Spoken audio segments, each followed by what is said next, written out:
Bigyan po natin ng pagkakataon si Kuya Dennis magsalita. Ano, siyempre, 11 testimony po sa kanya, no? Kuya? Sige, ano po yun?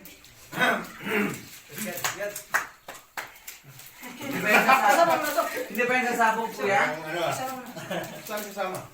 Yun, doon nakalagay yung ano, hinihintay mo. Dito ka na kuya sa gitna. Para parang dibo. Bakit tabo dyan? Wala naman. Hawa, delikado tayo ito. Baka may bomba na. Kaya nga pabandang labas na ako, Kuya, eh. Salita ka na. Nangangawin ako. May birthday daw, ganyan ngayon, may bulaklak. Pagparang gabi mga kapatid, salamat sa inyo punta rito. Siguro, anong plano ni Lord to sa atin na magkasama-sama tayo rito? Happy birthday to you. Happy birthday, happy birthday. Yun, ang araw. Happy birthday, kuya. Happy birthday, Amara!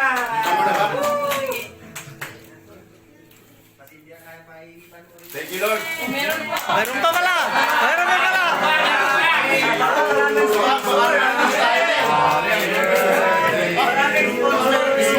Happy New Year. Ba't maraming sponsor kung ako walang sponsor? Baka wala pa paipit. Wala kang bubunutin doon. Salamat mga kapatid, una-una sa Panginoon. Praise God. Amen. Binago niya yung buhay ko, nilinis niya yung puso't isipan ko. Amen. Praise the Lord. Sa araw-araw niyang paggabay sa akin, sa lakas, sa mga biyayang pinagkakalob niya sa akin. Thank you, Lord.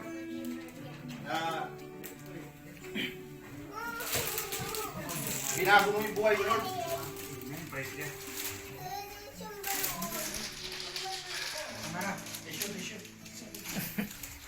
Dito.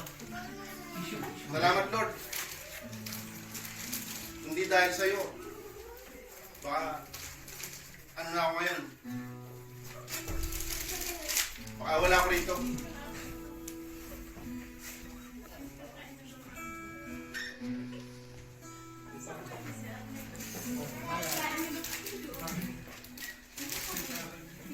Hindi ko alam sasabihin ko eh.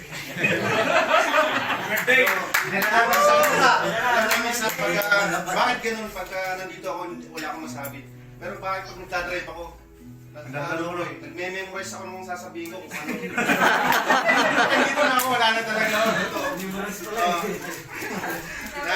Siyempre, hindi lang naman kasi isang beses o ilang beses tayong tatayo rito kasi nandito na tayo sa tahan ng Panginoon eh. Amen. Kaya dapat masanay tayo na Laging masarap. masanay tayo na magsalita ng tumayo tayo, magsalita tayo ng mga salita niya. Kaya ako nandito na, kaya paninindigan ko na to kung ano bang sinusubok ko ng Panginoon. Kasi May palang pagkumata si Kuya. sinusubok na ako ng Panginoon na talagang inaano niya ako rito na nararamdaman ko. At saka sa pamilya ko, sana maging maayos kami. Amen. Parang Amen. medyo ano na eh. Matagal na kasi ako rito sa halos mag-anim na taon na akong hindi umuwi ng Pilipinas. Parang hindi na ako kilala ng mga anak ko. Kasi hindi na kami magkaintindihan ng salita. Wala na silang time sa akin na kausapin ako. Ang masakit kasi yung mamimiss mo sila habang kung nag-iisa ka na nagdadrive. Nasaan ka na? Gusto mo silang kausapin, hindi mo makausap dahil Nagkakampanya ang hirap. Pero para sa kanila tinitiis ko. Madalas na lumuluha ako habang nagdadrive kasi alam mo sa mahaba ng binibiyahe. Kasi papasok sa isip mo yan na ang pamilya mo, ano kaya kumusta sila, ganun. Tanging sandalan ko na lang ngayon, Panginoon. Kung hindi ko siguro ako nakakilala sa Panginoon. Kasalita pa, Sensyo. Salita. Mahirap po ang isang OFW malayo sa pamilya, pero tinitiis dahil para sa kanila. Amen. Saan naman po, bigyan nila ako ng oras.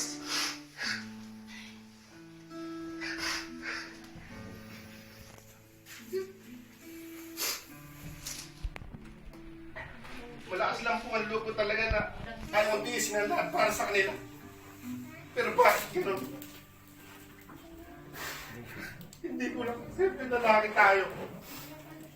Hindi natin pinapakita na duwag tayo. Pero tayo nag-iisa, maisip natin sila. Nasasaktan tayo dahil hindi natin sila nakakausap.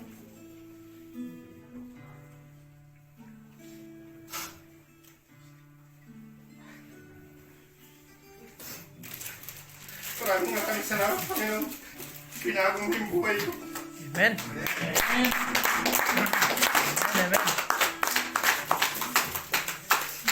Maraming salamat po sa inyo lahat.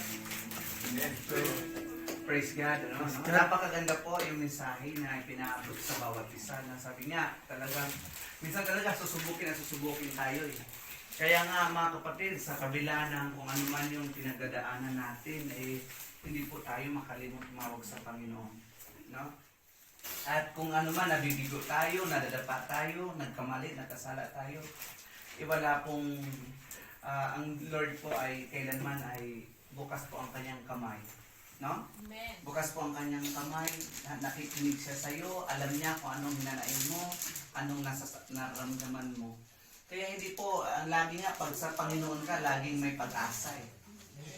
Nandun lagi yung pag-asa.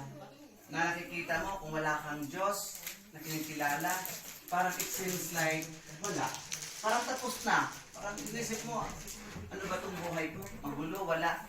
Kaya nga sa Panginoon, nandoon lagi ang, sabi niya sa kanyang salita, sa Hebreo 10:23, sabi niya, kung hindi ko, nandoon lagi yung hope ng Lord. At yung sa sitwasyon ni Kuya, na hindi niya nakausap sa bumili na kasi wala pong signal din doon. No? Ganun lang talaga, basta ang importante ay kung meron man tayong problema kinakaharap, idulog lagi natin sa Panginoon, Kuya. Yun. Kasi sa Lord, binubuo niya tayo. Lagi niya. Yung problema natin, anong natin, yung kulang natin, siya yung bumubuo lagi. At ang gawa naman ng kaaway, wasakin yung binubuo ng Panginoon. Ito, wasak. Kaya nga po, pag nakita mo ngayon, nararamdaman mo na wasak ka, magpabuo ka kay Lord. Yun po yung pinakamagandang sandata. Sasupurin po ang Lord, no? Sa bahay ni Kuya Dennis. Kuya, maraming salamat. Ay kayo po, ikaw po ay parte ng pamilya nito. Amen. So, ano pa po ba? Shall we eat na ba? Shall we na? Sabi na. So, praise God. Hey! Bati-bati! Sabi kayo kasi ang sinabot sa salita.